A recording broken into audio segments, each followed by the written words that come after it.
How to delete TikTok account. Hey everyone, welcome back to our channel. In today's video I will guide you on how you can delete your TikTok account, so make sure to watch the video till the very end.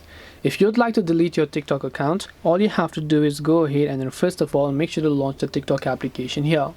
Once you launch the TikTok app, you will see this type of interface where come to the profile icon from the bottom right of the screen, tap the three lines option there, go to settings and privacy, go to account, deactivate the delete account, and then just make sure to tap the option called delete account permanently. Select a reason, or you can simply choose to skip it if you'd like. Continue the process and your account on TikTok will get successfully deleted. This way you'll be able to delete your account on TikTok. Hope this video was very helpful. If you have got any more questions, feel free to leave them down below.